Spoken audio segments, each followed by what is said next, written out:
The University of Austin, or something like that.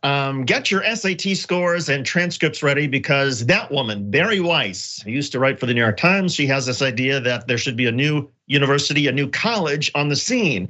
Weiss announced that she and a motley crew of professors, researchers, and other journalists are gonna create a new university in Austin, Texas. And by the way, Austin is already the home to the University of Texas, but Weiss tweeted a link to a Substack article titled, "We Can't Wait for Universities to Fix Themselves, so we're starting a new one." And this was written by the former president of St. John's College, Pano Canelos. Weiss, who's been on a warpath against so-called cancel culture since she resigned from the New York Times, wrote in her tweet, "This university will welcome witches who refuse to burn." Well, in the Substack post, Canelos writes, "I left my post as president of St. John's College in Annapolis, Maryland, to build a university in Austin dedicated to the fearless pursuit of truth." He also wrote, "In these top schools and in so many others, can we actually claim that the pursuit of truth, once the central purpose of university, remains the highest virtue? Do we honestly believe that the crucial means to that end, freedom of inquiry and civil discourse, prevail when liberalism has become a pervasive feature of campus life?" Finally, he writes, "On our quads, faculty are being treated like thought criminals." Thought criminals. Actually, that's not what I've seen in a lot of universities across the United States. But Francesca, is there a point here? Have progressives, has the left gone too far in terms of somehow trying to, I don't know, demonstrate against the Ben Shapiros of the world who show up on campus and want to spew their nonsense? Short answer is no. Sometimes, guys, the world changes. I know that's weird, but it's not static, and that's like scary, right? But you might have to embrace that. And no one should be taking advice from Bari Weiss. I'm sorry, let's get that out of the way initially, especially when it comes to things like cancel culture or thought police or thought criminals. Bari Weiss is a person who went after professors for covering and for discussing the occupation of Palestine by Israel. So any Palestinian human rights discussion, especially the Middle East Studies Department in Columbia University and many other universities, remember, there are databases that right-wingers collect for any professors who are speaking about the occupation, who are casting doubt on it, who are talking about human rights, again, for Palestinians. That is a no-go for them. And they have lists. And what happens with that? They will do write-in campaigns, they try to come for people's jobs. And Bari Weiss has been spearheading that in universities around this country. So let me guess that you won't have a Middle Eastern Studies department, maybe at all, at the University of Austin, right? Just you and Joe Rogan and a bunch of other podcasters trying to make it in your little bubble that is Austin. The poor people of Austin who've had this thrust onto them. And like the last thing I'll say is if you're so against cancel culture, what are you trying to do then? Are you gonna cancel gender studies because it hurts men's feelings? Are you gonna cancel ethnic studies because it's not fair to white people because it makes them look bad? You're gonna cancel anyone reading Marx because who knows, you might stir up the proletariat to overthrow the billionaire class. Like, what are you actually talking about? And we all know they're being disingenuous. They know that university and higher education is associated with more liberal thought. Why?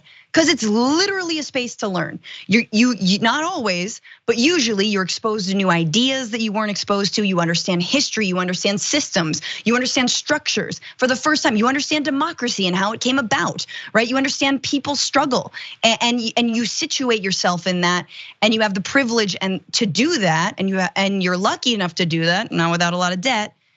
And they know that, and they hate that. Yeah, you're absolutely right when it is. I mean, look, it is very rich of Bari Weiss, of all people, to be leading this crusade against cancel culture. I mean, you mentioned her condemnation, her campaign against Muslim professors. Here's how Glenn Greenwald wrote in The Intercept in 2018 about Weiss's campaign. He said, "The campaign was designed to ruin the careers of Arab professors by equating their criticism of Israel with racism, anti-Semitism, and bullying. And its central demand was that these professors, some of whom lacked tenure, be disciplined for their transgressions. And there has long been, Francesca, this somehow argument in a lot of intellectual circles that, if you're a supporter of Israel, if somebody criticizes Israel's policies, that somehow is anti-Semitism. No, it's not. I'm a big supporter of Israel. I'm Jewish, and I'm happy to say Israel's policies are racist, that they're anti-Zionist, that the disputed territories are an absolute mess. That doesn't make me somehow anti-Semitic. But in Barry Weiss's world, I guess I would be some sort of self-hating Jew as a result. And as a result, I suppose I wouldn't be accepted at her University of Austin. Not that I would ever want to go there, because, by the way, the website makes it clear that the University of Austin does not offer degrees at this time and is not yet accredited. So, okay, Barry Weiss, you don't like the universities that are out there. You're gonna get your kids, I suppose, to the University of Austin where they're not gonna get a degree and they're all gonna have groupthink and brand a whole bunch of us as somehow anti-Semites and say, well, we're not gonna allow any other points of view than conservative points of view. Gee, that sounds like a wonderful university, a place of higher learning. Yeah, absolutely. And look, like I have no doubt that, especially with the amount of discussion of cancel culture, the perpetual filming of one another, and the online trolling, the bullying. I don't think it's easy to be a student right now for many different reasons, right? And I think, in a lot of ways, we do close down our minds and we become sort of tribalistic and sort of, we hunker down. The right is as guilty of this as some people on the left can be. But universities should be a place to kind of openly talk about that, right? To question things, to ask, and to not be chanted down for it. But if professors are getting pushback on their syllabus, it's because maybe they need to update the syllabus. Damn, you know what I mean? Like if you're approaching the same subject, over and over again, and you're getting critiques from it from student body, well, then that's good. That should be good. That should be a good thing, right? If you're like, hey, you don't have in your gender studies class, you got a bunch of dudes writing, like that's probably bad. So all to say, nobody should be wanting to shut down freedom of thought. In fact, that's the point of university. But I think all they're doing is simply projecting and getting us to imagine that universities and colleges now are somehow just Twitter. And they're not. There's like legit professors who are working very hard, who've written, who've done a lot of, amazing, who do a lot of heavy lifting and a lot of great lecturing. It's not just a Twitter food fight. I agree, and I think that the fight that they have started, though, is going to be one that they're not going to look back and think was very wise. Because to choose Austin, Texas, there are more than 50,000 students that attend the University of Texas. It is the pride of that state in terms of academic integrity and what they try to do with their research programs. And so for a group of conservatives to say, well, no, we want Austin to be known for this alternative university or this alternative college where it's conservative ideas. There are a lot of conservative ideas at the University of Texas already. There are a lot of conservative students there, a lot of progressive students. You can find these kinds of debates right now in Austin. You don't need to start a university. So why did they choose Austin? Why didn't they choose, say, Waco, Texas or some other place? Well, apparently because Elon Musk and Joe Rogan like Austin, Texas. Therefore, if it's good enough for Elon Musk, well, let's put our Liberty, Freedom, Austin University, whatever they're gonna call it, in Austin as opposed to, I don't know, in California. Huh? And look, it tells you something for all the reply guys out there for Elon Musk and all the Rogan stans who still don't understand that he's just running cover for the far right. They're millionaires, guys. They're millionaires and billionaires. They're going to Austin because they don't have to pay as much taxes. Like that's why they like Austin. That's why they like Texas.